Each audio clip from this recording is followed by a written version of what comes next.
Bienvenidos a nuestro tercer programa, Diario de las Cortes. Mi nombre es Giovanna Guillén y el día de hoy estamos muy contentos porque nos acompaña un gran y reconocido académico, el doctor Amir Nayi Abushihab Collazos. Antes de darle la bienvenida, me permito mencionar una breve biografía de su perfil académico. Abogado egresado de la Universidad Santo Tomás de Bogotá, Colombia, con énfasis en Derecho Penal. Máster en Derecho Penal de la universidad antes referida. Máster en Derecho con especialización en litigación oral en California Western School of Law, donde obtuvo múltiples reconocimientos académicos en ceremonia de grado por sus destrezas en litigación oral. Cuenta con curso superior de litigación oral en la Universidad de Salamanca, España, y con el curso de técnicas de juicio oral con énfasis en el contrainterrogatorio. Coordinador y capacitador del semillero de litigación penal y profesor titular de la asignatura Derecho Penal Tributario en la Universidad del Rosario. Profesor titular de posgrados en la Universidad Continental de nuestro país, en las maestrías de Derecho Penal y Derecho Procesal Penal, Litigación Penal y Derecho Civil, en los módulos de Responsabilidad Penal de las Personas Jurídicas y Compliance. Juicio Oral 1 y Responsabilidad. Litigante y consultor en asuntos de derecho penal con especial interés por los delitos empresariales y tributarios. Bienvenido, doctor. Es un honor para nosotros tenerlo el día de hoy. Doctora Giovanna, doctor Cristian, un cordial saludo, un fuerte abrazo desde acá, Bogotá, Colombia, a todos ustedes allí en el Perú. Muchísimas gracias por esta invitación tan importante en este espacio, que dicho sea de paso, desde ya por supuesto también los felicito. He podido seguir su trabajo, revisar los asuntos que ustedes vienen manejando y de verdad que para mí es un honor inmenso poderlos acompañar el día de hoy. Gracias, doctor. Bueno, aprender a litigar para todos nosotros es muy importante. Doctor, en la apertura de las audiencias, que es el momento que más ansiedad genera incluso para abogados con trayectoria, abogados jóvenes, sienten que esos primeros segundos en la sala son decisivos y que marcan el tono de la audiencia. A pesar de su importancia, sabemos que esta apertura suele ser el espacio donde más errores se cometen. Es por eso que quiero preguntarle desde su perspectiva y considerando la evolución de los estándares de litigación en nuestros países, ¿cuáles son los errores más recurrentes que usted observa en la apertura de una audiencia? Y, si me permite, ¿qué elementos considera indispensables para que un abogado pueda transmitir seguridad, coherencia y control desde los primeros segundos en la sala de audiencias?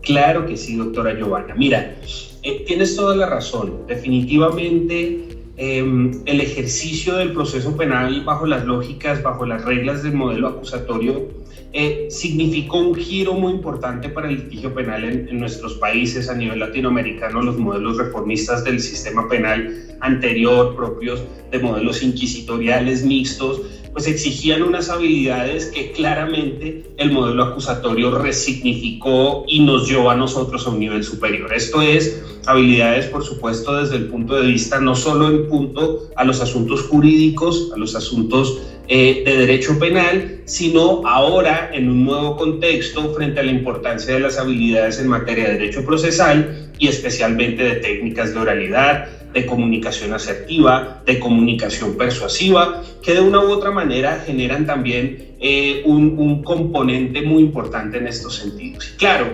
el cambio de modelo significó entonces nuevos retos para los abogados a nivel de Latinoamérica. En materia del juicio, el primer momento entonces al que nos enfrentamos definitivamente pues es el de los alegatos de apertura, los alegatos iniciales, el primer momento de contacto, si se quiere, en fase de juzgamiento con la persona, con el juzgador, con el fallador, que acto seguido tendrá ni más ni menos la importante tarea de resolver frente a la libertad de un ser humano.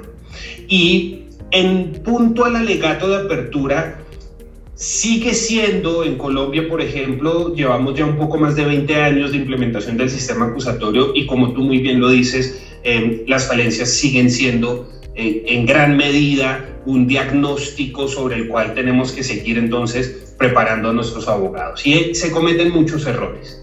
Lo primero es definitivamente creer que el alegato de apertura es un acto de trámite, sigue siendo un problema.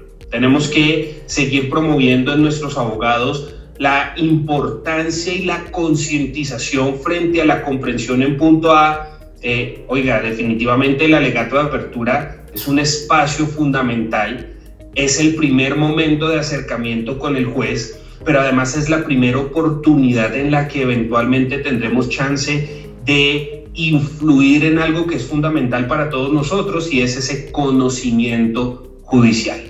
Claro, los jueces en los modelos acusatorios tienen una expresa prohibición de tomar una decisión con base en conocimientos privados, sesgos y prejuicios. Su conocimiento entonces está vedado exclusivamente a lo que las partes logren presentarle y en ese orden de ideas entender que el alegato de apertura, como quiera que es ese primer gran momento de acercamiento de la teoría del caso al funcionario, que acto seguido pretenderemos convencer de nuestra tesis, convencer de nuestra postura y que a partir de ese convencimiento tendremos la posibilidad o no de que se acceda a nuestras pretensiones según seamos defensores, según seamos fiscales, es fundamental. Y entonces, seguramente, espero que esto no les ocurra a ustedes en el Perú, pero acá en Colombia tenemos prácticas en donde, por ejemplo, es muy común, como un alegato de apertura de la fiscalía, que el fiscal llegue a leer el escrito de acusación. Graso error. También es muy común en Colombia, por ejemplo, que el defensor decida no hacer el alegato de apertura, como quiera que en nuestro país es optativo para la defensa.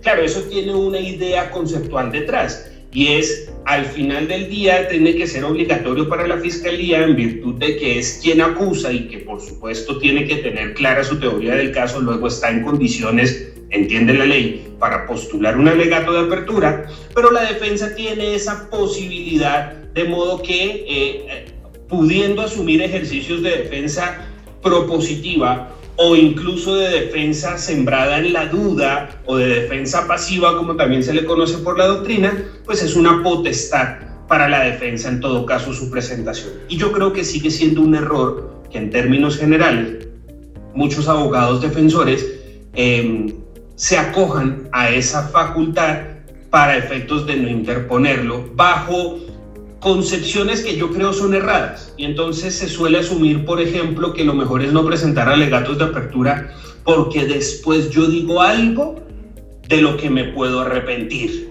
Yo prefiero no presentar alegato de apertura porque de pronto me pongo a hablar de más, prometo algo que después no logro cumplir y eso puede ocurrir. El problema es entender que eso se puede evitar y se puede corregir. El problema es asumir esa postura que nos lleva a tomar decisiones estratégicas de litigio bajo una insuficiente, precaria preparación previa de nuestro caso.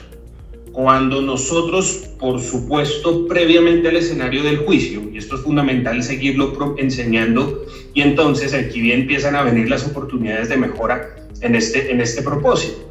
Cuando nosotros preparamos a nuestros abogados, ellos tienen que entender que el éxito de esto, más allá de las buenas capacidades de oratoria, más allá de las buenas capacidades en materia de destrezas de juicio específicamente, que son fundamentales, ya hablaremos de ello, pero más allá de eso y como primer gran ejercicio fundamental de la preparación de todo caso, es justamente las labores de investigación, de estructuración, de consecución probatoria, que nos permiten entonces tener insumos sólidos de cara a lo que será el juicio. Cuando mi preparación previa del juicio es juiciosa, es sólida, es rigurosa, es sopesada, es sensata, yo estoy en condiciones definitivamente, y en esto entonces el primer mensaje tiene que ser el que la preparación nos ayuda a disminuir los riesgos que nos genera la improvisación. Y claro, si yo voy a ir a improvisar un alegato de apertura, indefectiblemente prometeré cosas que no podré cumplir. Si yo voy a hablar por hablar, indefectiblemente cometeré errores. Luego esto puede ocurrir, pero la solución no es entonces renunciar a la posibilidad. Yo creo que en Colombia, en un escenario en donde en realidad, y esto para los defensores es clave entenderlo, muchas veces los jueces detectan la duda procesal en las teorías del caso de la acusación y a pesar de ello se condena. Esto nos tiene que hacer un llamado muy claro al reforzamiento y a la elevación de los estándares de responsabilidad con los que los abogados defensores concurrimos. Y en ese sentido, yo creo que de cara al cometido, no solo de ganar el juicio, sino que para lograr ganar el juicio yo tengo que lograr un cometido anterior y es convencer al juez. Para convencer al juez yo tengo que influir en su percepción del caso. Todas las oportunidades de la audiencia en la que yo tenga la posibilidad de referirme al juez valen oro. Y en ese mismo sentido, una intervención más puede significar, puede demarcar el cambio entre el nulo convencimiento y el principio del convencimiento respecto de mi teoría del caso para el juez. Luego es fundamental aprovechar cada oportunidad que tengamos. Claro, definitivamente la base para el éxito en este sentido es la preparación. Con la debida estructuración de mi teoría del caso, el ejercicio sopesado de la ponderación de mis elementos de prueba, yo puedo tomar decisiones acertadas frente a lo que prometo, frente a lo que pretendo evidenciarlo, frente a la información que acertada, sopesada, pero especialmente importante en los modelos acusatorios, persuasivamente, eventualmente yo logre entregar, estaré construyendo bases sólidas para que poco a poco, en la medida en que el juicio avanza, yo logre acercarme a ese propósito. Y es claro, entonces, que el ejercicio de la preparación previa del caso es fundamental para hacer unos buenos alegatos de apertura. Es claro en mi criterio, por supuesto, y respeto la opinión de muchos colegas que difieren seguramente en ese sentido. El problema es que yo creo que si lo que nos lleva a abstenernos de hacer un ejercicio, una intervención en estos momentos tan importantes, como quiera que estamos iniciando un juicio, es el miedo a decir algo que no deba. El problema no es del momento procesal, el problema es de preparación, el problema es de falencias en la estructuración de mi caso, el problema es entonces mío, no del sistema, y por el contrario estoy trasladando una deficiencia mía como abogado a una consecuencia que eventualmente puede generar un perjuicio para mis intereses, para los intereses de la persona que yo represento. Luego, de entrada, yo sí creo que es fundamental presentar este tipo de escenarios, los alegatos de apertura. Yo sí creo que tienen unas utilidades muy importantes y por demás creo que el sistema nos entrega herramientas fundamentales para hacerlo de la mejor manera posible. Doctor, y ahora que usted habla respecto a los estándares de responsabilidad, respecto a la teoría del caso, no siempre está claro cómo hacerla comprensible y persuasiva a la vez. Como abogado litigante, para construir una teoría del caso sólida, sin caer en tecnicismos que confundan en este caso al tribunal, ¿cómo podríamos hacer? Claro que sí, doctora Giovanna. Mira, el lenguaje jurídico tiene una característica que nosotros que trabajamos todo el día con esto empezamos a entender, creo yo, a partir de la experiencia. Muchas veces el lenguaje jurídico nos genera una tentación y es a dejarnos llevar, a dejarnos perder por esa tecnicidad, por esa especificidad, por ese contenido profundo que muchas veces, claro, nos genera una dificultad en materia de la comunicación asertiva y en materia de comunicación efectiva de las ideas. Yo creo que indefectiblemente el juicio, el proceso del derecho penal evidentemente comporta el análisis, la comprensión frente a asuntos muy técnicos, muy especializados, muy rigurosos. Nosotros como penalistas no solamente tenemos que trabajar con derecho penal, sino que ahora, pues por supuesto, cada caso trae un universo de posibilidades a partir de la cual tenemos que enfocar nuestros saberes en esos sentidos. Entonces, en un caso de violencia sexual tenemos que saber de física, tenemos que saber de anatomía, tenemos que saber de biología.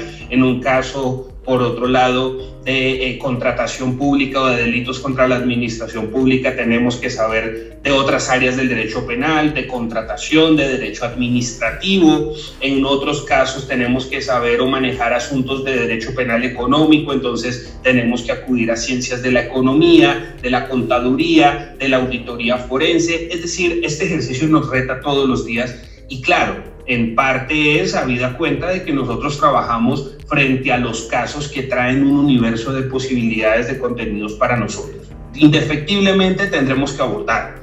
Ahora, que tengamos que abordarlos no quiere decir que no tengamos la posibilidad de ser muy francos, muy llanos, muy transparentes y muy sencillos en el uso del lenguaje. El problema del lenguaje técnico especializado es que él mismo genera una dificultad frente a su comprensión, frente a su percepción. Y en ese orden de ideas, creo yo, nada más complejo, pero a la vez más importante para nosotros que lograr aterrizar las ideas técnicas complejas, especializadas, los contenidos, los lenguajes teóricos específicos en componentes sencillos, de fácil comprensión, de total claridad y entendimiento. A mayor claridad, a mayor capacidad de transparencia en el lenguaje, definitivamente mayor vocación de éxito en punto a la capacidad de ser recibida, porque nosotros tenemos que entender siempre algo y es el lenguaje técnico y especializado genera una barrera para su comprensión. A mayor nivel de tecnicidad, menor capacidad eventual de ser recibido por parte de un mayor número de personas o de públicos destinatarios de las ideas. Luego, el éxito indefectiblemente va a estar en lograr transmitir las ideas, los mensajes de la manera más franca y llana posible. En Colombia sigue siendo muy frecuente, por ejemplo, encontrarse con ejercicios de litigación de abogados que creen que porque utilicen 5 palabras en latín en una oración de 2 renglones, entonces eso es muestra evidente de que son absolutos conocedores de la verdad absoluta, y en ese orden de ideas se siguen promoviendo ejercicios muy poco transparentes frente al uso del lenguaje y por el contrario plagado de información que lejos de acercar, lejos de comunicar, lejos de persuadir, disuade, aleja y confunde. Luego es fundamental el ejercicio correcto del lenguaje en términos muy sencillos. Y esta es una habilidad además que, insisto, la experiencia nos va entregando. Cada vez somos más conscientes en el paso del tiempo que en definitiva nuestros jueces, como destinatarios principales de nuestros mensajes en las audiencias de juicio, pues sí, seguramente están prestos a escucharnos, pero también tienen sus preocupaciones, también tienen otros asuntos, también tienen otros temas que en muchas ocasiones uno entiende les genera de alguna manera una dificultad de entrega total de atención a los litigantes. Luego, si hay algo que nosotros tenemos que tener claro es la transparencia y la sencillez en las formas en las que comunicamos. A mayor sencillez, creo yo, mayor capacidad de impacto, mayor capacidad de persuasión, indefectiblemente.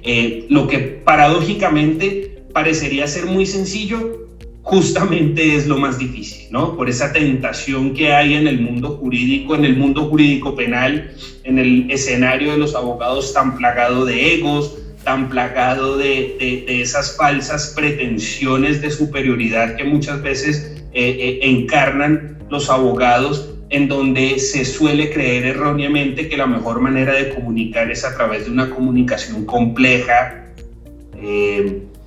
muy llevada a unos extremos en donde, insisto, lejos de acercar, terminan alejándose frente a la pretensión. Yo lo que quiero no es mostrar que sé mucho, yo lo que necesito es convencer frente al interés que represento. Yo lo que necesito no es que el abogado salga en hombros de la audiencia a partir de un ejercicio discursivo rimbombante, sino que yo lo que necesito es que el juez comprenda una idea, que el juez entienda la sensatez, que el juez entienda la credibilidad que tiene no solo el caso que yo represento, sino que también nosotros mismos estamos siendo como abogados litigantes objeto de revisión frente a nuestra credibilidad. Y en ese sentido, la mesura, la sensatez es fundamental de cara a buenos ejercicios de comunicación. A veces por hablar de más terminamos generando una barrera de comprensión frente al destinatario de nuestro mensaje.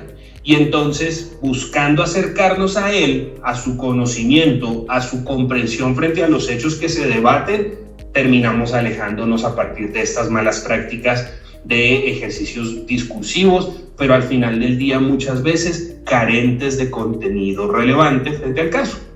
Yo no necesito explicar la teoría dogmática del delito en un presupuesto donde simplemente la discusión es frente a un hecho concreto, frente a un hecho puntual. Claro, la dogmática es fundamental. Claro, la dogmática es un presupuesto clave en materia de la responsabilidad, ni más ni menos que allí está la base sustancial frente a los escenarios de responsabilidad en todos los casos.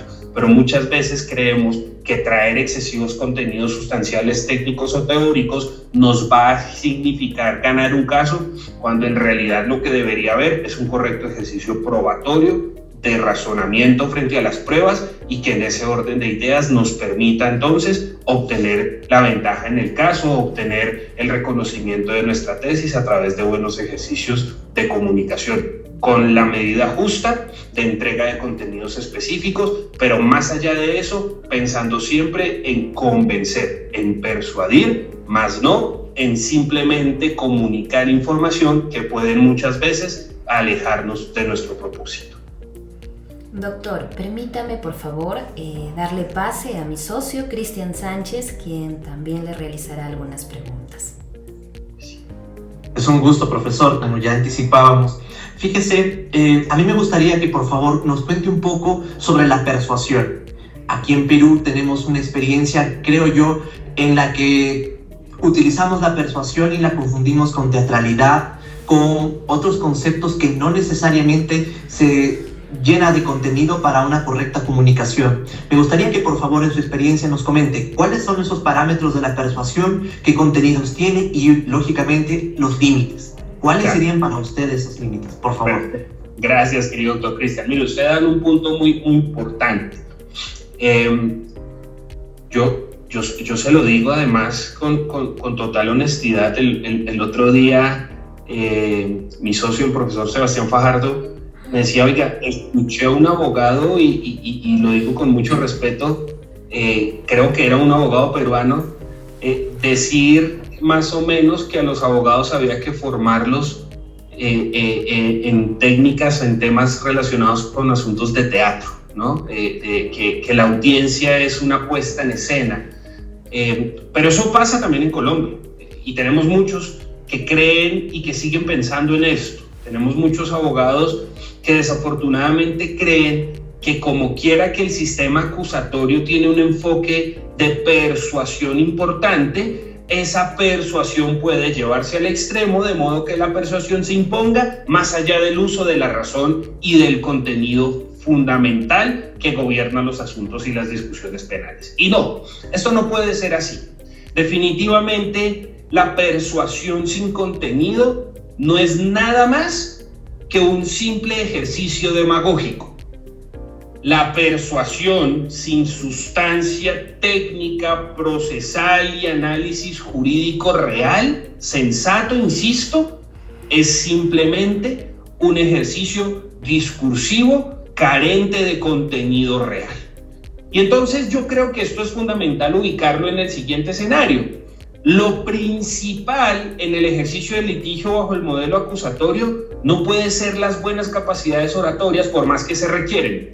Lo principal entonces, en primer lugar, es el correcto ejercicio y la correcta actividad investigativa que en primer término nos sirva de base sólida para la consolidación de nuestra teoría del caso. Yo puedo ser muy buen contrainterrogador, querido doctor Cristian, pero esas buenas habilidades, si yo no cuento con insumos reales para materializarlas, simplemente no me van a servir. ¿Qué quiero decir con esto? Yo puedo ser muy buen contrainterrogador, puedo manejar un muy buen nivel discursivo, puedo manejar una capacidad de comprensión y de atracción mejor de la comprensión de los jueces, pero que si al final del día no tienen un contenido sensato y real, esa capacidad discursiva no es más que un instrumento para encantar serpientes, pero que al final del día no me permite a mí imponerme en el ejercicio profesional. Por más buenas habilidades que yo tenga en este sentido, desde el punto de vista de la persuasión, no podemos olvidar que al final del día lo verdaderamente importante y el primer paso fundamental es el correcto uso de los presupuestos jurídicos y, por supuesto, como en todo debate procesal, como en todo litigio, de los instrumentos probatorios. La investigación rigurosa logra derrumbar cualquier ejercicio persuasivo. La correcta ubicación de las pruebas, la toma de entrevistas, la recolección documental, la preparación de las declaraciones previas, ese es el verdadero quid del asunto.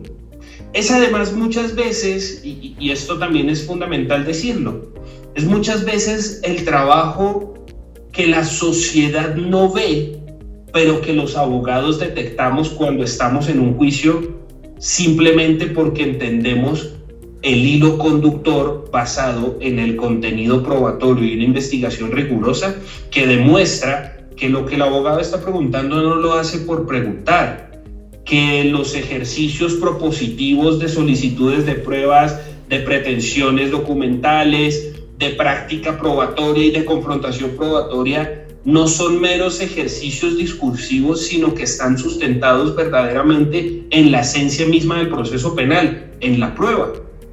Y claro, yo creo que es fundamental entender entonces que la persuasión no puede ser lo principal. Insisto, la persuasión seguramente se requiere, seguramente nos permite imponernos también, pero lo verdaderamente esencial y lo que nos permite salir de un escenario meramente de persuasión, pero persuasión pasiva, es el ejercicio riguroso de la práctica y la construcción probatoria.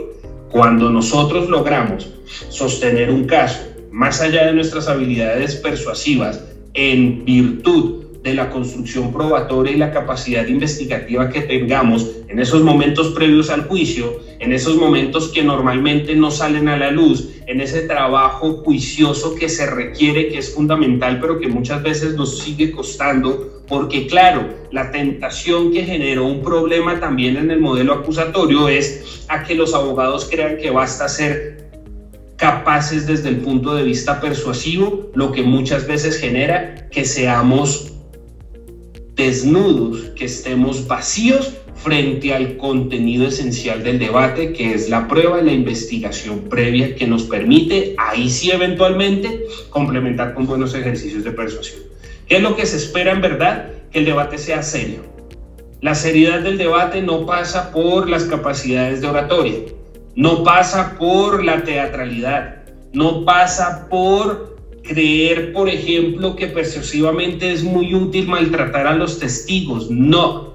Cuando yo tengo un correcto soporte probatorio, el testigo puede ser el más hostil, el más grosero, el más mentiroso y jamás tendré que faltarle el respeto. Me bastará acudir, retornar a los insumos probatorios que me sirvan como instrumentos para el ejercicio de impugnación, con el que hablaré mucho más, de manera mucho más respetuosa, pero mucho más eficiente que un simple ejercicio vacío, superficial, carente de contenido, basado en pretensiones persuasivas, pero no sustentado en verdaderas razones suficientes de prueba y de su razonamiento puntual.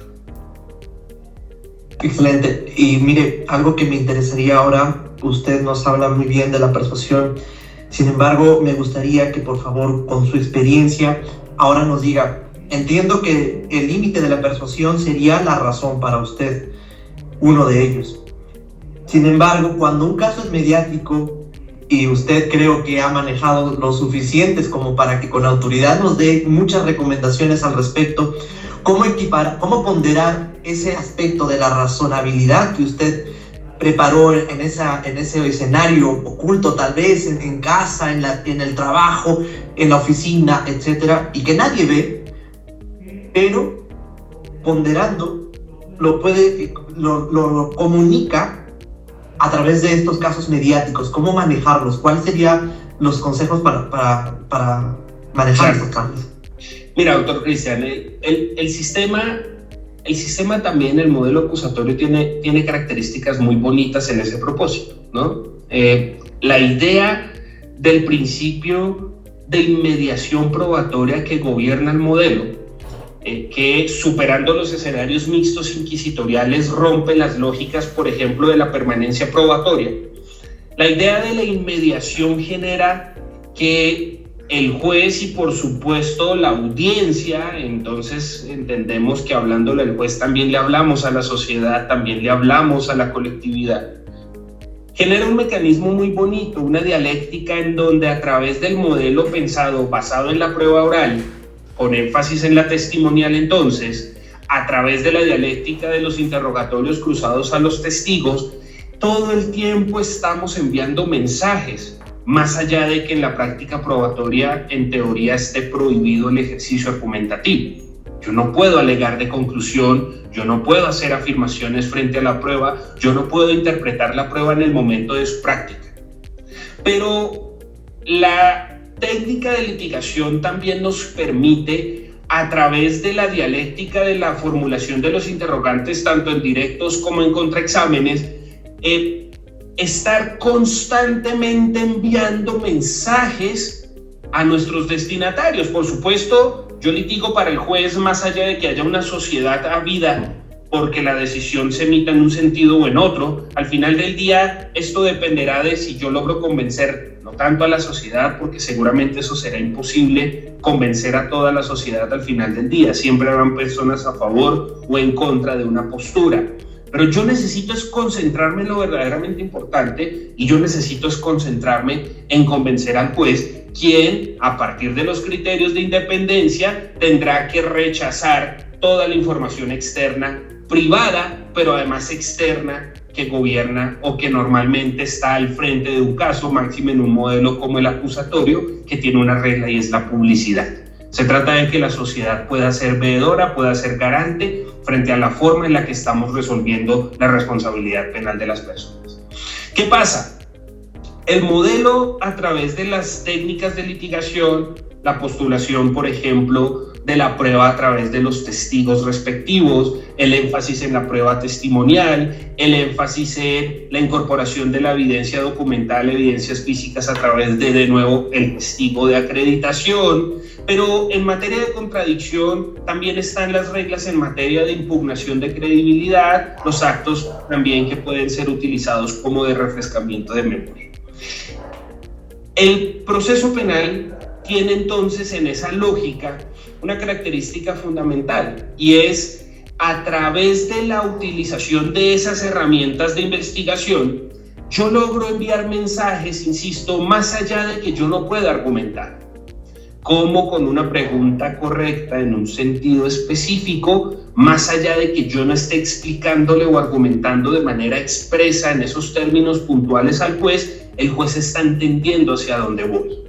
Como cuando yo empiezo a preguntarle a un testigo, por ejemplo, sobre si usa anteojos, el juez automáticamente sabe que allá hay un tema al que voy a abordar y es seguramente una circunstancia en punto a la sanidad de sus sentidos, una circunstancia que eventualmente me haya permitido sembrar un nicho de ataque desde el punto de vista de un hecho que tendrá que ser relevante. Evidentemente le preguntaré a alguien una temática de estas cuando se trate de un testigo que previamente ha manifestado haber advertido un suceso y que en ese orden de ideas puedo a través de la dialéctica del contrainterrogatorio mostrar que tal vez eso no ocurrió, que tal vez no ocurrió en la manera en la que el testigo lo acaba de narrar en su interrogatorio directo y a través de lo que se conoce por la doctrina como la autoexplicatividad de las preguntas en el contraexamen, yo logro sembrar las bases para la creación de un efecto que la psicología del testimonio denomina el efecto de contraste.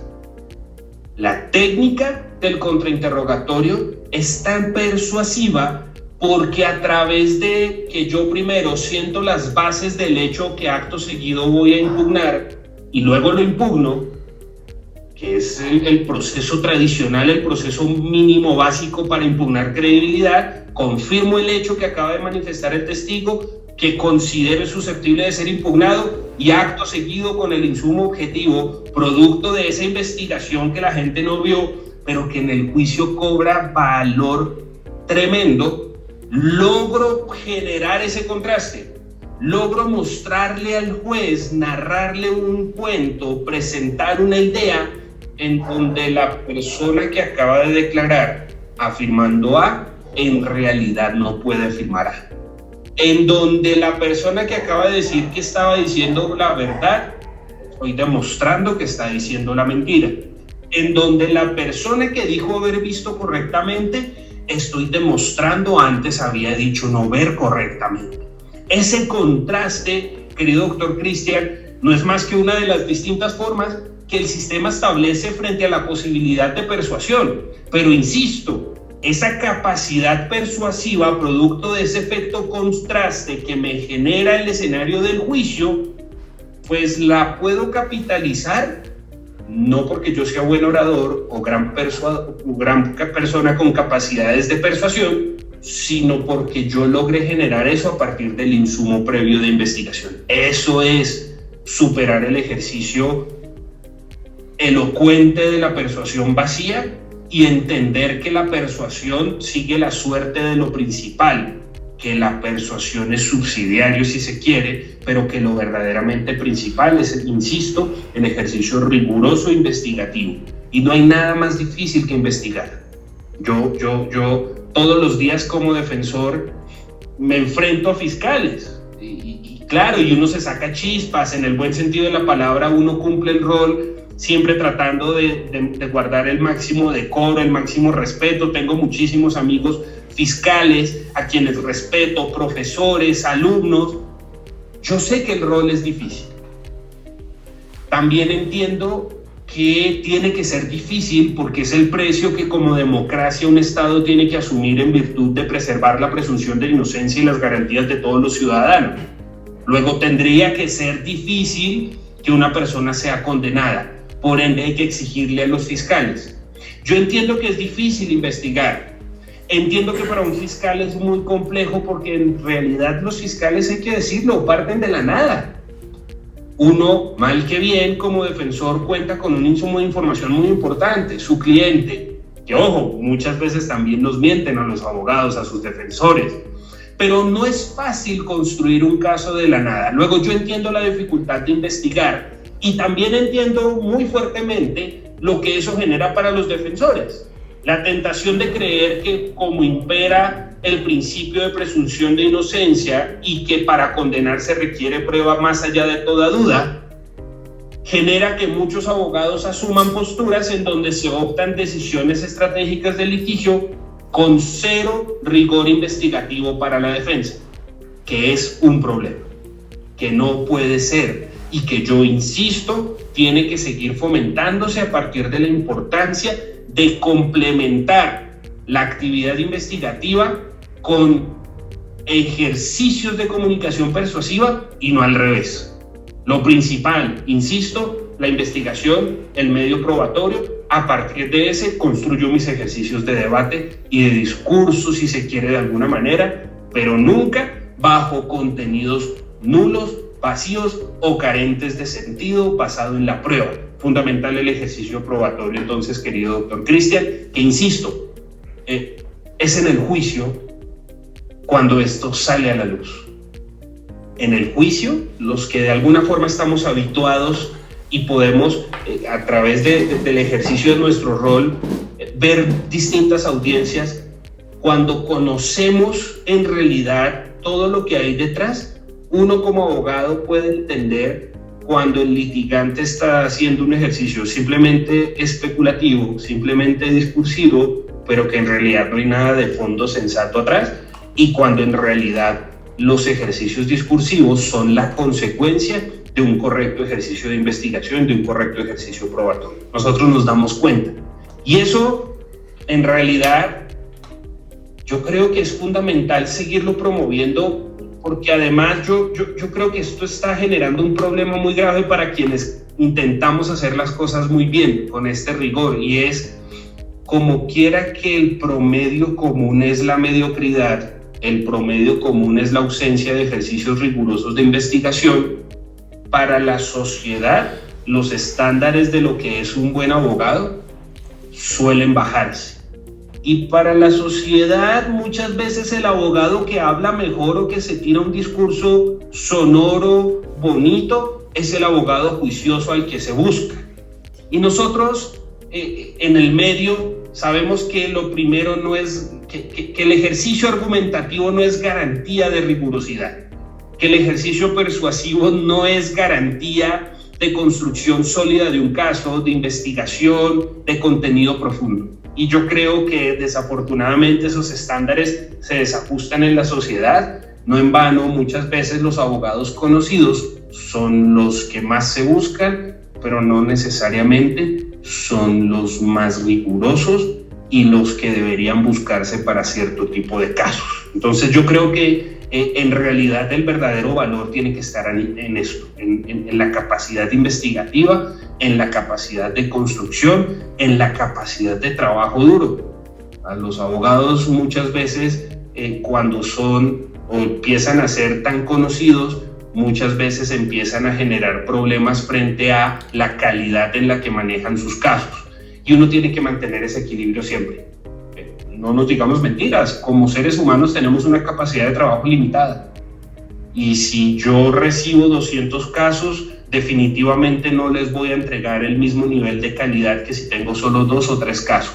Y entonces tenemos que estar en ese constante ejercicio entre la capacidad de recibir procesos y la capacidad de responder con criterios de calidad frente a los procesos que recibimos. Y ahí es donde uno empieza a encontrar el verdadero éxito en esto. Por eso es fundamental, y esto hay que decirlo, entre menos casos, mayores capacidades podremos desempeñar. Por eso hay que cobrar y cobrar bien en el ejercicio profesional, porque nuestro trabajo vale.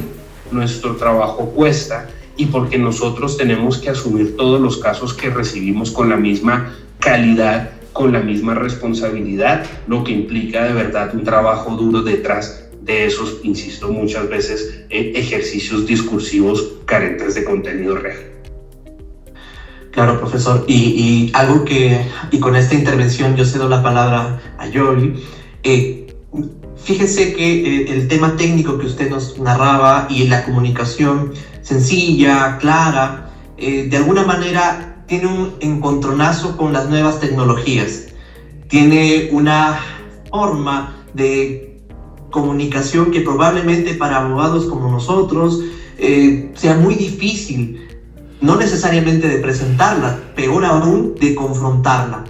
Yo quisiera que, por favor, y con esta pregunta cedo ya la palabra a Jovi, que usted pueda indicarnos cómo confrontar, por ejemplo, la evidencia digital, cómo confrontar específicamente las nuevas tecnologías en el proceso penal. Perfecto. A ver, mira, querido Cristian, aquí pasan, digamos, frente a este interrogante nos podríamos quedar hablando 5, 10 jornadas de entrevista. Yo creo que es fundamental para responder y para que nuestra audiencia entienda en este sentido. La evolución de la sociedad, o mejor, la evolución del derecho penal se corresponde justamente a la evolución social. A nivel sustancial, dogmático, nosotros cuestionamos mucho el expansionismo del derecho penal, pero la realidad es que eso corresponde entre muchísimas circunstancias al crecimiento de los entornos de regulación, al crecimiento de los entornos de interacción social, que pasó evidentemente de un contexto de interacción material, física, si se quiere causalista, si se quiere objetiva, si se quiere en este plano físico natural, a un entorno digital, a un entorno tecnológico, a un entorno telemático donde, y también hay que decirlo, difícilmente estamos llegando en forma y en tiempo frente a la regulación y a la evitación del delito. Yo creo que también debemos ser conscientes de algo, y es en nuestro entorno real, material, tradicional de interacción social humana, los índices de criminalidad, al menos en sociedades tan violentas como las latinoamericanas, siguen creciendo en desmedro entonces de lo que uno esperaría el derecho penal esté logrando. Yo creo que en nuestros países las evidencias muestran que el derecho penal justamente está perdiendo la batalla porque el delito, creo, no ha dejado de crecer. Y entonces ahora entramos a regular, perdiendo esta batalla en este terreno, entramos ahora a regular un escenario adicional, complementario, como es el mundo de las tecnologías de la información y de las comunicaciones. Hoy en día, no solamente en materia de delitos informáticos, sin ir muy lejos, desde el año 2009 en el mundo tenemos la Convención para la Ciberdelincuencia de Budapest, que buscó promover en el mundo la integración de los modelos de investigación frente a las conductas punibles de delitos informáticos, especialmente, por ejemplo, creando incluso, tan importante es esto para nosotros, que se propuso a los países crear un bien jurídico de protección penal independiente, denominado por ese instrumento como de la información y de los datos. Hoy en día, nuestros datos y nuestros sistemas informáticos, desde su integridad, desde su disponibilidad, desde su confidencialidad, son concebidos por el derecho penal como un objeto de especial interés y de especial protección, para evidenciar cómo hemos crecido en este sentido. Pero dos, el crecimiento frente a la comprensión respecto de los bienes jurídicos que vamos a proteger, insisto, haciendo énfasis en la protección de los bienes informáticos, también nos llevó a repensar, ojo, las formas de determinación de responsabilidad desde el punto de vista de la dogmática, cómo los delitos informáticos suponen grandísimos retos para la dogmática jurídico-penal, principio de territorialidad, principio de acción. Un presupuesto elemental básico en la comisión del hecho punible, ahora bajo los retos de la tecnología, nos genera dificultades. Y esos retos que generaron también la posibilidad de repensar los escenarios puntuales de la categoría dogmática de responsabilidad, nos llevó a su turno a nosotros, en nuestro terreno procesal, a repensar también las formas de investigación del crimen. Claro, definitivamente hoy en día, y creo que esto para responderle, doctor Cristian, yo creo que no hay un solo caso en el mundo hoy por hoy donde se debata, ojo, no solo un delito informático puntualmente, cualquier delito en donde no haya información relevante almacenada en contenedores o en dispositivos digitales, luego que requieren procesos y protocolos de extracción de evidencia digital. En todo, hoy en día cualquier delito encuentra corroboración simplemente en nuestros chats, en nuestros correos, en el uso de la evidencia dejada o generada al navegar por internet, en las comunicaciones que sostenemos. Hace unos meses en Estados Unidos surgió un caso donde la familia de un chico que acababa de suicidarse demandó a OpenAI, el proveedor de ChatGPT, habida cuenta de que se encontraron conversaciones con la inteligencia artificial en donde se dice por parte de las demandantes, de los familiares de la persona fallecida, que de alguna manera la inteligencia artificial promovió el acto al final del día de la toma de la decisión frente al suicidio y que pudo haberse tomado una decisión diferente, de haberse dado un abordaje distinto. Eso nos habla mucho de la relevancia hoy por hoy de la evidencia digital. Claro, las nuevas formas digitales generaron nuevos modelos de investigación. Y entonces, ideas propias del derecho penal tradicional, de los modelos tradicionales de investigación, como la noción de cadena de custodia, fundamental para la corroboración de la autenticidad, de la mismidad de las evidencias aportadas en un juicio con un propósito de su credibilidad, también evolucionaron. Entonces hablamos hoy en día de la extracción de la evidencia digital, del aseguramiento y de la custodia de la evidencia informática a través de lo que se conocen como los protocolos algorítmicos de extracción de evidencia, la denominada por la informática forense como la huella o el rastro hash, la huella hash, es decir, la trazabilidad algorítmica que los modelos informáticos generan al momento de la extracción con miras justamente a garantizar la autenticidad. Presentar un documento impreso hoy en día termina siendo un problema frente a la pretensión de autenticidad. Y los jueces cada vez, más allá de los altos niveles de desinformación que sigue habiendo en nuestras sociedades frente a asuntos tecnológicos, cada vez los jueces lo entienden más. Luego, la utilización de correctos ejercicios de extracción de evidencia digital sigue siendo una constante necesidad. También hay un reto inmenso, doctor Cristian, y es definitivamente, como quiera que la extracción de la evidencia digital implica un ejercicio profesional, técnico, especializado, que venga el perito forense a realizarla, eso cuesta, ¿no? Y como quiera que cuesta, es una dificultad en términos generales para la sociedad, que muchas veces no solo, o en la gran mayoría, porque no podemos pensar solo en la criminalidad de un entorno empresarial, de un entorno privilegiado con capacidad adquisitiva y económica para el ejercicio de la defensa.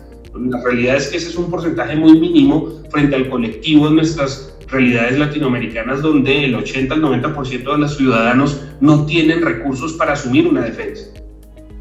Y entonces la importancia de proteger los modelos de defensoría pública y la importancia también de promover el apoyo de entidades estatales frente a los servicios, en este caso, de extracción de evidencia digital. Claro, la evidencia digital, asimismo, como quiera que exige protocolos especiales para su aseguramiento, custodia y presentación en juicio, también supone grandes retos de cara a su autenticidad. Evidencia digital altamente maleable, estamos viendo ahora todo el fenómeno que está ocurriendo con las deepfakes, producto de inteligencia artificial, estamos viendo cómo es de sencillo alterar el contenido de la información, pero en definitiva tenemos que seguir siendo conscientes de la importancia de seguir capacitando, insisto, no solamente a los abogados, no solamente a los litigantes, sino también a los jueces. La exigencia de las medidas, de los protocolos de aseguramiento de evidencia en entornos digitales siguen siendo asuntos en los que paradójicamente existe aún hoy en día, más allá de su reiterado uso en entornos judiciales para los procesos penales, de los asuntos sobre los que sigue existiendo muchísimo desconocimiento y que en ese orden de ideas nos llevan a ejercicios indebidos de presentación, de autenticación, ni qué decir de falta de ejercicios rigurosos frente a su confrontación. Cuando la prueba digital es alterada, cuando la prueba digital es mal asegurada, cuando la prueba digital no es digna de merecer credibilidad y los jueces no entienden los presupuestos a partir de los cuales decidir en un sentido o en otro, se van a seguir promoviendo ejercicios, insisto, que seguramente podrán ser muy discursivos, pero que en el fondo del asunto poco llenos de contenido real y sustancial. Excelente, profesor. Doctora Mir, me permito retornar al tema del contrainterrogatorio, agradecida por el tiempo que nos está brindando en esta entrevista. Y si bien suele considerarse el momento más estratégico y probablemente frágil de toda audiencia, es que muchos litigantes sienten la tentación de adoptar un tono confrontacional, ¿no? Creyendo que la presión, que la insistencia, pues aportará muchas cosas a nivel de testigos. Sin embargo, la práctica demuestra lo contrario. ¿Cuál sería para usted la técnica más efectiva para revelar las inconsistencias en el testimonio sin caer en un tono necesariamente agresivo, ¿no? Claro que sí, doctora Giovanna. Mira, esto es una realidad. La doctrina en este sentido, en materia de técnicas de litigación, de hace muchos años viene estableciendo una idea muy clara, y es nosotros como litigantes en un sistema adversarial, pues primero tenemos que comprender que el ejercicio del contrainterrogatorio va a ser un ejercicio que se desarrollará en un contexto donde el testigo con el que voy a trabajar probablemente en la mayoría de casos me sea adverso, ¿no? Por muchas razones. En el modelo acusatorio, lo lógico es que mi contraparte presente un interrogatorio directo de una prueba que va a tender a favorecer los intereses de esa contraparte y que en ese orden de ideas van a sentir un ejercicio amenazante ante las preguntas del contraexamen. Dos, muchas veces nuestros testigos objeto de confrontación en contrainterrogatorio son testigos con intereses claros en el resultado del proceso, familiares de la víctima, familiares del acusado, personas que tienen un interés económico en el proceso, personas que, por ejemplo, también pueden estar declarando a cambio de un beneficio económico, social, reputacional o punitivo. Luego, existe una tendencia clarísima a que los ejercicios de contradicción sean ejercicios de hostilidad. También porque, como quiera que opera en el modelo acusatorio, la carga probatoria en materia de las partes tienen el deber de demostrar sus teorías del caso, no tienen la obligación de demostrar los problemas de su teoría del caso. Es decir, por lógica común del sistema, un interrogatorio directo nunca va a tener preguntas, salvo que sea un interrogatorio directo mal preparado, que el abogado haga buscando que su testigo reconozca sus propios problemas de credibilidad o que el testigo desnude los propios problemas de su teoría del caso. Normalmente en el interrogatorio directo buscamos justamente lo contrario. Claro, eso pone toda la carga en el contraexamen. Eso pone todo el deber de refutación y de confrontación en una carga activa, pasiva por parte de quien pretenda controvertir. Luego, lo que en primer lugar tenemos que tener claro todos es que el ejercicio de contradicción es un ejercicio en donde seguramente puede llegar a existir esa hostilidad o esa renuencia, por lo menos por parte de quien está declarando y a quien yo pretendo contrainterrogar. Ahora, que esto sea así no puede desde ningún punto de vista creer que tenemos el derecho de generar escenarios de hostilidad del abogado hacia el testigo. No. Si el abogado de mi contraparte quiere ser hostil, allá él. Quien está siendo objeto de valoración en su credibilidad es él. Y por supuesto, de hecho, muchas veces hace falta esas recomendaciones desde los abogados que solicitan la prueba. Y entonces el testigo cree que siendo hostil con la contraparte en el contrainterrogatorio va a lograr un mejor resultado. Todo lo contrario, menor credibilidad merece la persona que responde de una manera fluida, tranquila y consecuente en un interrogatorio directo, pero que al abogado de la contraparte le responde de manera hostil, olvidadiza, ahora sí no se acuerda de nada, ahora sí no sabe ni hasta su propio nombre.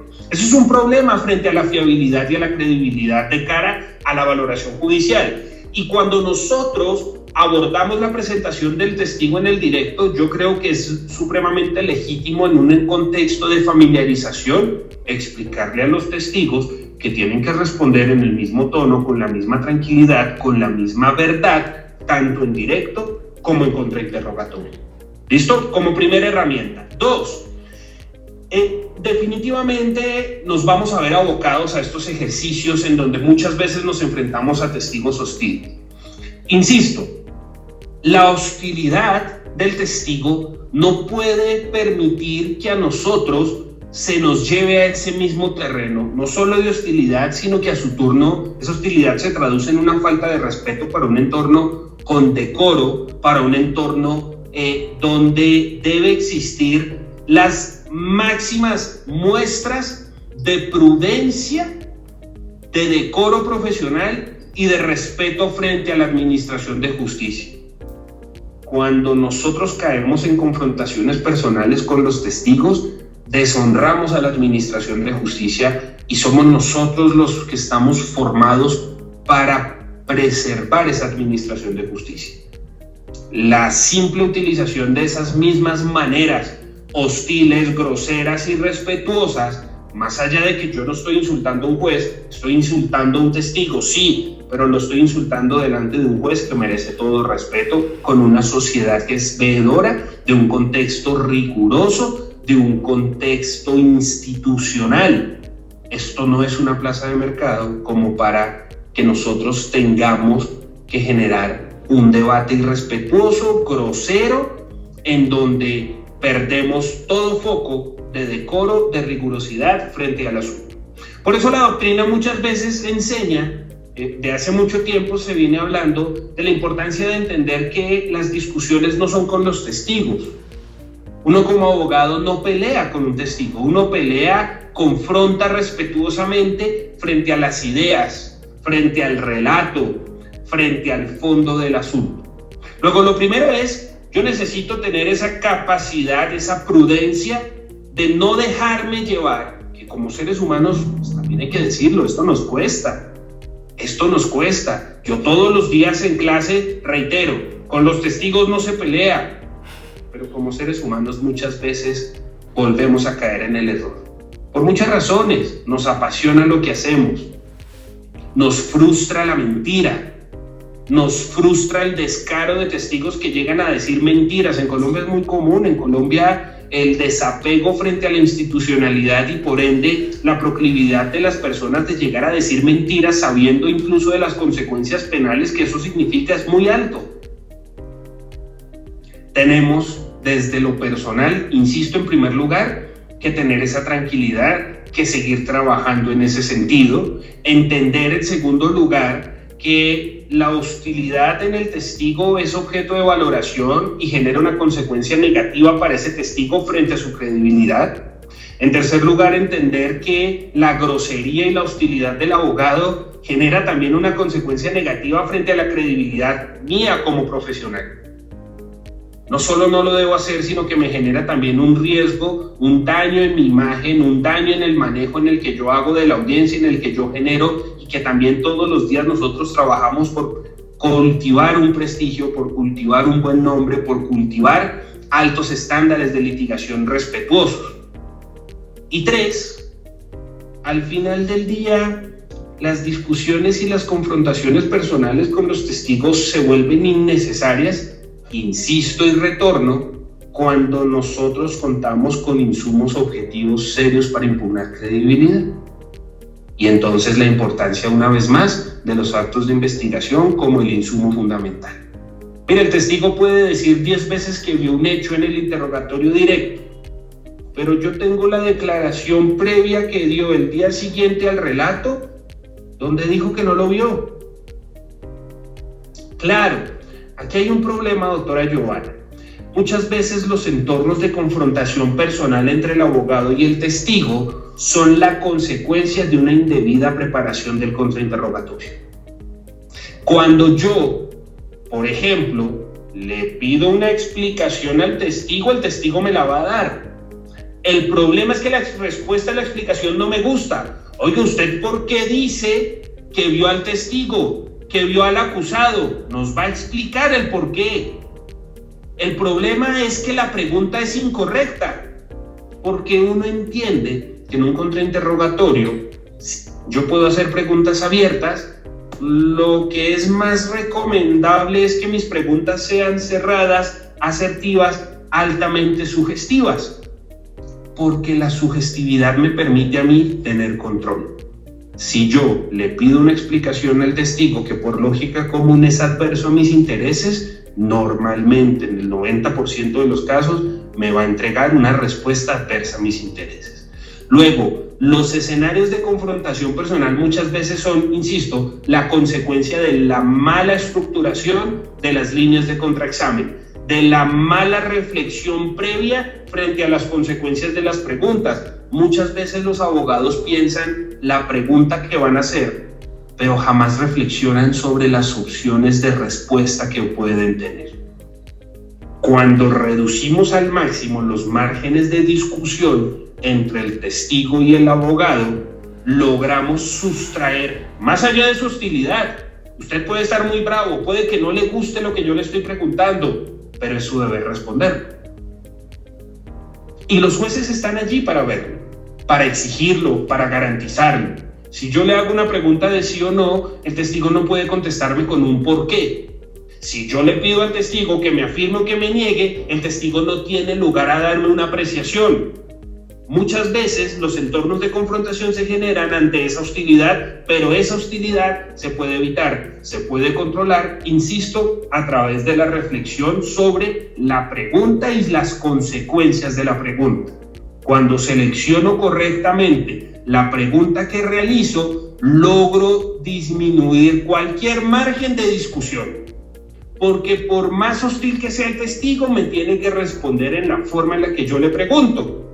Si yo le pregunto por A o por B, no me puede hablar de X o Z. Punto. Esto es control.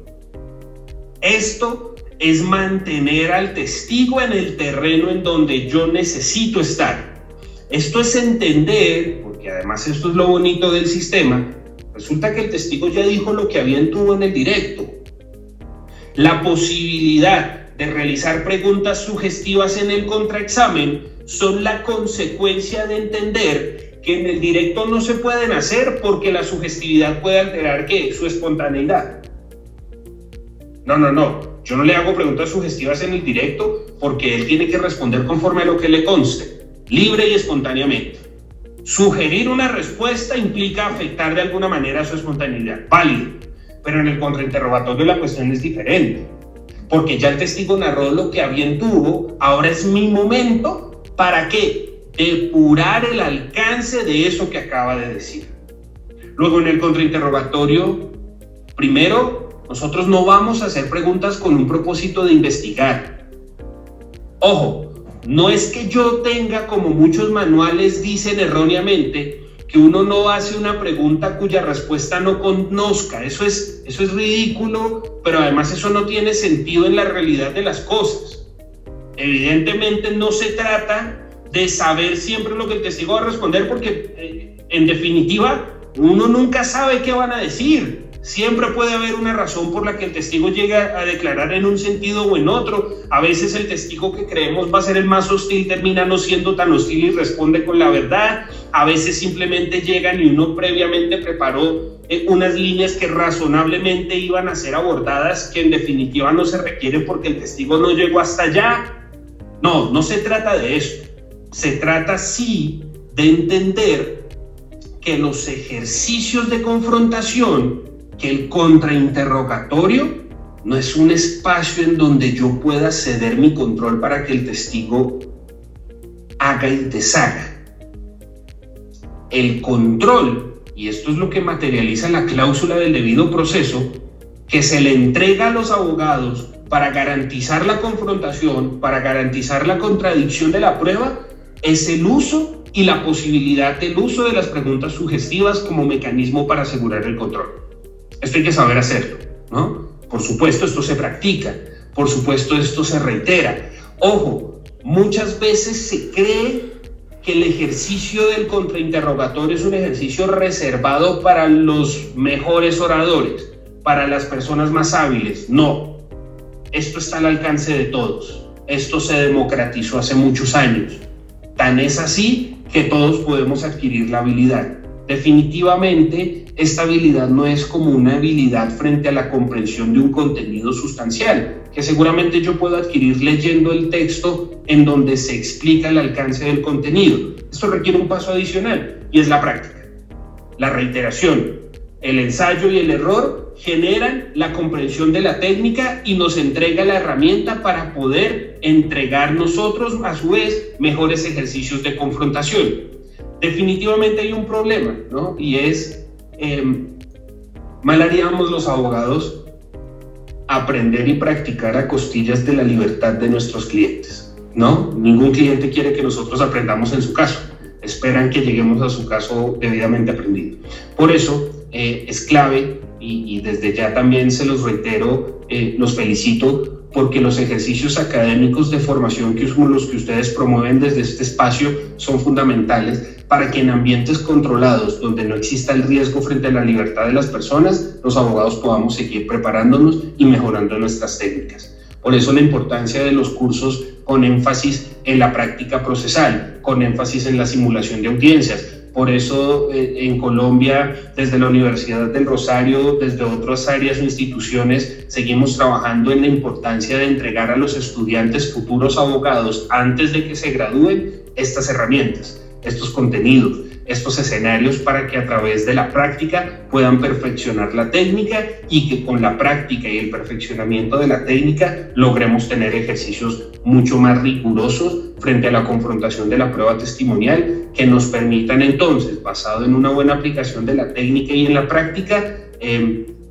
no caer en estos ejercicios de hostilidad y de confrontación personales que definitivamente no corresponden, definitivamente nada nos sirve y que por el contrario, muchas veces caer en estas confrontaciones nos lleva a perder el foco frente a lo realmente importante, el tema de prueba y el ataque, insisto, no frente a la persona que declara, sino frente al relato que busco desvirtuar. Doctora Mir, antes de concluir mi intervención, usted ha señalado de manera precisa que el profesional tiene que tener una correcta formación. Muchos abogados buscan un estilo propio, pero terminan imitando modelos sin adaptar la técnica a su personalidad. ¿Qué consejos le daría usted a los jóvenes que recién empiezan en litigación oral y desean construir una identidad profesional sólida en estos tipos de campos? Como el derecho penal es tan atractivo, paradójicamente, los que trabajamos en penal sabemos que las discusiones que hay en derecho penal tienen que ver ni más ni menos con los momentos más oscuros, más difíciles de la vida de un ser humano. Pero claro, esa dificultad, esas temáticas generan un morbo que a la sociedad le encanta, que a la sociedad le apasiona, que la sociedad quiere conocer. Y eso a su turno, sumado a la implementación del modelo acusatorio que promovió la difusión de esta información, genera que a la sociedad le atraiga muchísimo el derecho penal. Cuando ustedes van a Netflix, todas las series de abogados son en su mayoría de derecho penal. Y eso explica el porqué, o de alguna forma nos permite ilustrar lo que pasa con nuestra área del derecho, con nuestra expertise. Claro, hoy en día la información se masificó y entonces es muy fácil generar, como lo mencionaba hace unos minutos, unos idearios, unos imaginativos de lo que se supone debe ser un buen abogado. Y el problema es que los referentes jurídicos de la sociedad muchas veces son los referentes de las series de televisión. El problema es que los referentes jurídicos frente a lo que debería ser un buen abogado litigante, un buen abogado penalista, insisto, muchas veces está en la medida en que el buen abogado es aquel abogado mediático, pero que esa tendencia hacia la difusión y hacia la reiteración en contextos mediáticos no es, insisto, garantía de calidad y de rigurosidad. Ojo, conozco muchos abogados mediáticos, esto no es desde ningún punto de vista y jamás lo sería un reproche frente a la importancia de la difusión de los asuntos penales en medios de comunicación. No, el problema es cuando esa herramienta de comunicación se utiliza y se pretende reemplazar frente a la rigurosidad técnica y probatoria. Ahí es cuando yo sí tengo que ser muy claro, muy vehemente y todos los días trabajo en mis casos y en mis escenarios de litigio pensando y buscando evitar caer en ello, porque la tentación es muy grande, ¿no? Claro, hay un problema y es que se formen idearios que yo no creo sean correctos y que entonces la sociedad los adopte y los incorpore como propios. Porque en definitiva, muchas veces el ejercicio discursivo es el que llama la atención, pero en muchos otros casos el ejercicio riguroso es el que repele al abogado frente a la formación. Y al abogado le gusta salir en hombros de la audiencia, pero al abogado no le gusta trasnocharse 2 semanas antes preparando esa audiencia.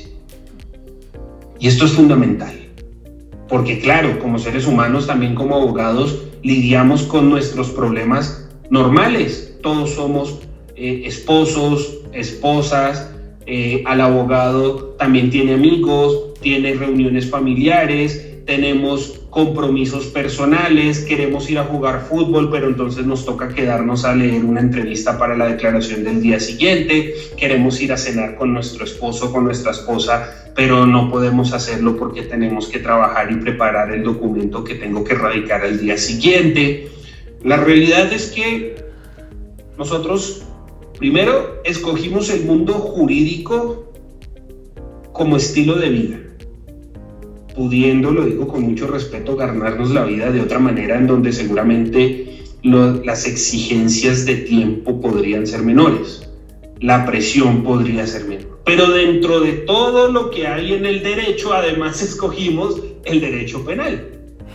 Luego la presión es aún mayor, la responsabilidad es aún más grande, nuestros deberes frente al respeto de lo que implica entender que trabajamos ni más ni menos con la libertad de un ser humano, que lo que para mí es leer o dejar de leer una declaración que puedo leer en la comodidad de mi sala tomándome un café, para esa persona puede significar años en una prisión, como son las prisiones latinoamericanas. Esto es un tema muy serio y de responsabilidad de verdad.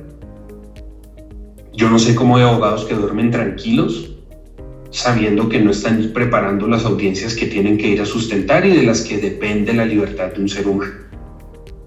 Luego, lo primero es, yo creo que hay que diferenciar los referentes adecuados. Yo creo que es nuestro deber desde espacios académicos seguir llamando la atención en esto. Esto a mí me puede generar problemas por parte de los abogados que digan, es que usted va y habla de los que salimos en medios de comunicación todos los días. Yo no tengo problema con eso. El problema es cuando el que va y habla en medios de comunicación todos los días, yo detecto que no está haciendo el trabajo y me pasa mucho.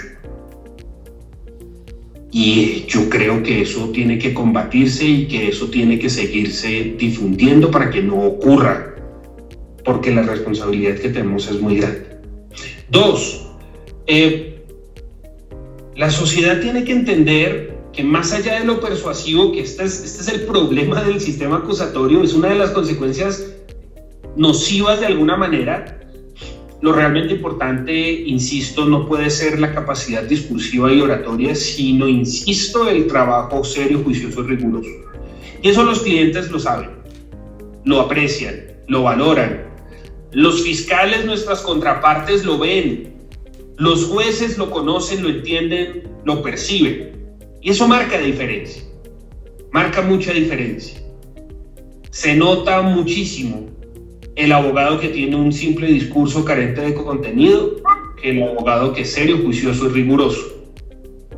Se nota muchísimo tal vez el abogado que no maneje muy atinadamente, con muchísima fluidez la técnica del contrainterrogatorio, pero que más allá de no manejarla a partir de sus ejercicios de investigación, logra sacar adelante sus casos y al final del día eso es lo verdaderamente importante, ¿no? Luego, yo sí creo que es fundamental que los futuros abogados, doctora Giovanna, de cara a lo que me preguntas, y los abogados que lo son y que todos los días seguimos aprendiendo y que todos los días podemos corregir, que por más que llevemos años y años haciendo una práctica mal hecha, nunca es tarde para empezar a hacerla mejor. Y entonces es fundamental que quienes quieren mejorar en esto entiendan, por supuesto, y aprendan a quedarse con lo que ven y a desprenderse de lo malo frente a lo que ven, frente a sus idearios de abogado, frente a sus modelos de litigantes, frente a sus ejercicios de rigurosidad y frente a sus ejercicios de litigiosidad. Yo creo que es fundamental que los abogados entiendan la importancia de seguir siendo conscientes de que todos los días en esto hay mucho más por seguir haciendo. Y que cumplido un desafío, el reto ahora viene el día siguiente. Y que cumplido ese desafío, ahora viene el reto al día siguiente. Nosotros tenemos que empezar a formarnos también en nuestra capacidad de manejo frente a la frustración. Y yo creo que esto es muy difícil. Porque en un modelo acusatorio en donde suele haber estándares muchas veces muy bajos, luego esto nos motiva a nosotros en escenarios académicos a seguir trabajando para seguir todos los días aportando un granito de arena para que eso mejore, donde las malas prácticas son tan constantes, también constantemente se cometen injusticias. Entonces uno que intenta todos los días levantarse a hacer lo mejor posible en sus casos, que intenta trabajarlos de la manera más rigurosa posible, a veces se encuentra con jueces, fiscales, que que en sus decisiones, ojo, no porque me tengan que dar a mí la razón. La decisión puede ser adversa, pero siempre y cuando sea una decisión juiciosa, rigurosa, respetuosa, uno la recibe de manera muy distinta, más allá de que sea adversa. Pero encontrar decisiones mediocres, arbitrarias, ojo, muchas veces también nos pasa incluso cuando ganamos. A veces yo gano el caso, pero con una decisión construida de muy mala forma. Y a mí eso me molesta más allá de que gané. ¿Por qué? Porque yo sé que el riesgo de que eso se revoque en una apelación en mi contra es alto. Luego, insisto, esto no se trata de que me den la razón. Se trata de que el trabajo se haga de la mejor manera. Y cuando yo entiendo esto, yo empiezo a encontrar que esas malas decisiones muchas veces a nosotros nos cuestan. Y cuando uno se toma con tanta seriedad, cuando desafortunadamente o afortunadamente, no lo sé, cada vez uno lo empieza a pensar, uno se toma esto de manera tan personal que eso también tiene sus problemas. Pero lo que quiero decir es que a veces cuando nos importa tanto lo que hacemos y nos tomamos tan en serio esto, a veces nos cargamos con los problemas de las personas respecto de la que estamos trabajando, que no son nuestros problemas, es nuestro trabajo, pero nos cargamos. Como abogados, yo creo que es fundamental entender que un mal resultado hoy no me puede llevar a que yo pierda el foco, porque tuve un mal resultado hoy y el día de mañana tengo que dar otra nueva pelea para otro cliente a quien le da igual mi mal resultado de ayer en otro proceso que no es el suyo. Esto para decir que, por supuesto, nosotros como abogados tenemos que tener la capacidad, y de esto poco se habla, y hay que decirlo, de recibir los golpes, de madurar, de pasar la página y de crecer, de seguir adelante. Que es difícil cuando uno se toma esto con tanta seriedad, pero es difícil también entender que hay personas que simplemente no lo hacen, que hay personas que simplemente litigan sin creer que las cosas pueden cambiar, que litigan frustradas, que litigan pensando de entrada que van a perder, cuando al final del día nosotros tenemos que seguir dando lo mejor de nosotros, y que en la medida en que eso lo sigamos haciendo, yo creo, insisto, a nosotros nos tiene que dar esa satisfacción, esa tranquilidad, que sí, decidimos trabajar en un área muy difícil, que demanda mucho tiempo, que implica mucha presión, que trae mucho odio, pero que por el otro día o en el otro sentido nos genera una satisfacción que definitivamente yo me niego a creer que haya otra área del derecho que nos pueda entregar. Luego, esto es altamente gratificante, más allá de lo difícil que es llegar a esos pequeños momentos. Creo que nuestro trabajo no se puede medir, por supuesto, como litigantes a partir de que ganemos o perdamos nuestros casos, sino de que hagamos todo lo que esté en nuestras manos para representar correctamente los intereses respecto de los cuales nos debemos en el caso. Yo creo que eso al final del día es la muestra de éxito. Yo creo que ese es el primer paso para eventualmente empezar a ganar los procesos, empezar a ganar los casos. Pero nosotros tenemos también que entender que las decisiones al final del día como abogados litigantes pues las toman los jueces, pero sí que podamos también, más allá de que la decisión la va a tomar ese juez, entender que tenemos que hacer todo lo que esté en nuestro alcance, desde el marco de la legalidad, desde el respeto por el litigio, desde el respeto por las personas involucradas con el delito, para que nosotros logremos entregar todo lo que humanamente, legalmente nos es posible de cara a que la decisión sea a nuestro favor. Podrá serlo, podrá no serlo, pero nuestro trabajo tiene que ser siempre el mismo. Y yo creo que eso es fundamental, que los futuros abogados, que los abogados, que las personas, que la sociedad entiendan.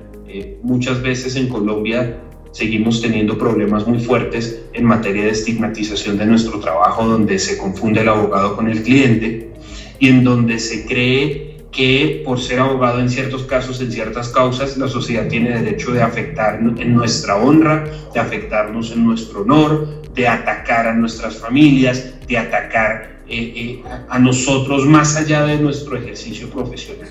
y eso todos los días también tenemos que seguirlo promoviendo para que ojalá la cuestión empiece a mejorar. Yo creo que esto es fundamental, querido doctor Giovanna.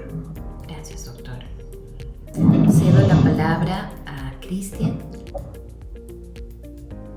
Sí, muchísimas gracias, Joey. Y profesor, la verdad que para nosotros es el honor más grande el haber podido tener esta oportunidad de conversar con usted. Definitivamente resalto algo de usted más allá de su conocimiento, que es una hermosa persona, y desde ya esperamos de todo corazón poder encontrarnos en persona y definitivamente el próximo año vamos a hacer la lucha para ir a visitarlo y por qué no compartir un espacio con usted. De verdad estamos muy agradecidos. Creo que esta entrevista va a tener muchísimo eco en los abogados aquí en Perú, que créanme que todos los consejos, todas las pautas, todas las ideas que usted ha reflejado en esta entrevista han calado muchísimo en nosotros, y definitivamente vamos a encargarnos muchísimo de que haya un buen recibimiento de todos los consejos que usted nos ha dado. Yo le agradezco muchísimo a nombre de todo el equipo que está detrás de esta entrevista, y definitivamente pues recordar siempre que usted es bienvenido aquí. Esta es su casa. Perú creo que ha tomado muchísimo valor con usted, y ahora mismo pues felices con usted. Doctor Cristian, doctora Giovanna, miren, muchísimas gracias a ustedes. De verdad muy contento, muy orgulloso. Espero de todo corazón esto pueda cumplir su prometido, que ojalá logremos a través de estas reflexiones que muy respetuosamente, con mucho cariño, pero además creo yo con mi experiencia, que de alguna manera me dan la tranquilidad de saber que vamos en el sentido correcto, nos permitan entonces lograr seguir contribuyendo. Nosotros contribuimos para la administración de justicia no solo desde el litigio puntual de cada uno de nuestros casos, no solo desde la academia, sino contribuimos a través de la difusión de estas buenas prácticas de litigio que al final del día nos tienen que seguir llevando a mejores escenarios y que el sistema de la administración de justicia misma sea mejor, lo que a su turno genera cambios en un Estado democrático. Así que muchísimas gracias a ustedes, de verdad felicitarlos por tremendo espacio que tienen. Un honor, me voy muy feliz, muy contento de haber pasado por acá, y bueno, por supuesto que Colombia siempre es y será su casa, y espero podernos seguir viendo, seguir trabajando, seguir llevando tantos proyectos tan importantes en materia de derecho penal y de técnicas de juicio oral. Muchas gracias a ustedes y un saludo para todos allí desde Colombia hasta el Perú. Muchas gracias. El honor ha sido nuestro, doctor Amir. Definitivamente la entrevista del día de hoy ha sido muy grata para todos nosotros desde Cajamarca, Perú, y el estudio CEDEFU le da un eterno agradecimiento. Muchísimas gracias y los esperamos en otro programa. Hasta luego. Cuídense mucho. Hasta luego.